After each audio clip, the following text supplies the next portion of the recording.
horrific lynching in Afghanistan. A local woman said to be mentally ill is attacked by an angry crowd after she's accused of burning the Quran. It happened Thursday in Kabul near a well-known mosque in the heart of the Afghan capital. Several local news crews were there as the horrific events unfolded. Dozens of men surrounded the woman, hitting and kicking her, some throwing stones, others beating her with boards or sticks.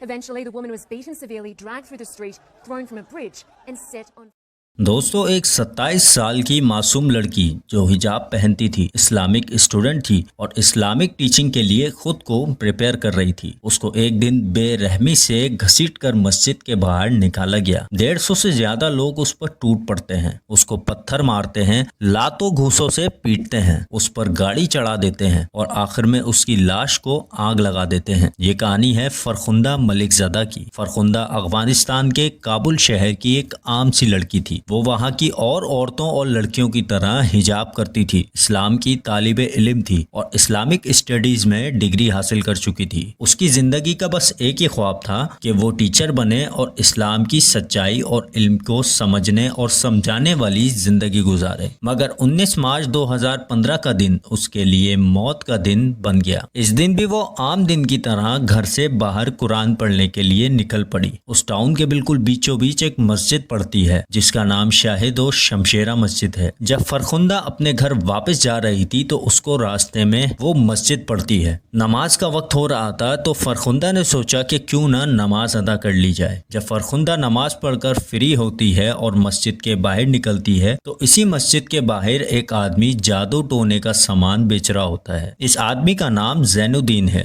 یہ اسی مسجد کا care taker تھا۔ فرخندہ جو کہ ان سب چیزوں کو شرک سمجھتی تھی، اس کا یقین تھا کہ اللہ کے سوا کوئی مشکل آسان کرنے والا نہیں ہے، اور اسی بات کو لے کر ان دونوں کی آپس میں بحث شروع ہو گئی۔ بحث بڑھتی گئی اور زین الدین نے اچانک چیخ چیخ کر کہنا شروع کر دیا کہ اس عورت نے قرآن کو جلا دیا اور یہ ایک امریکن ہے۔ لوگ یہ شور سن کر فوراً مسجد کے باہر جمع ہو گئے۔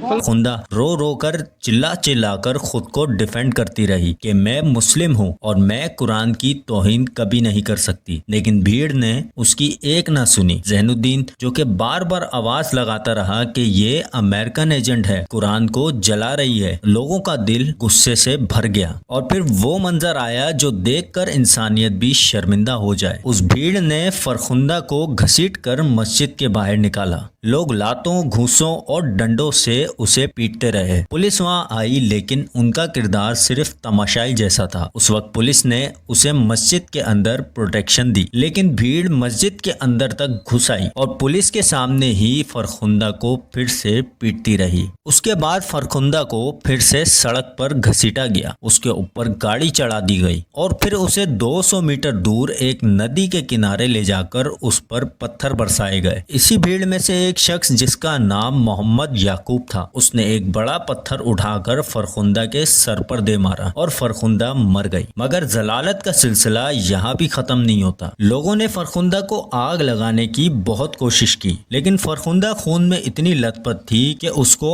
آگ لگ نہیں پا رہی تھی، تو لوگوں نے اپنی ٹوپیاں اور کپڑے پھاڑ کر اس کے اوپر ڈال کے اس کی لاش کو جلا دیا۔ جو لوگ ویڈیو بنا رہے تھے انہوں نے اس کرائم کو بڑے فخر کے ساتھ سوشل میڈیا پر اپلوڈ کر دیا۔ جب یہ منظر دنیا کے سامنے آیا تو افغانستان کا ہر شہری ہل پڑا۔ ویڈیو کلپس اور تصویریں سوشل میڈیا پر پھیل گئی تھیں اور پھر وہیں کی گورنمنٹ نے اس کیس کو جوڈیشل انکوائری کا حکم دے دیا۔ انویسٹیگیشن کے دوران واضح ثابت ہوا کہ فرخندہ نے قرآن کو نہیں جلایا تھا۔ مسجد کے کیئر ٹیکر زین الدین نے اپنے دھندے کو بچانے کے لیے اور لوگوں کا دھیان ہٹانے کے لیے یہ جھوٹا الزام فرخندہ پر لگایا تھا۔ جو قرآن جلانے والی بات کی گئی تھی، اس وقت کوئی فزیکل ایویڈنس نہیں ملا۔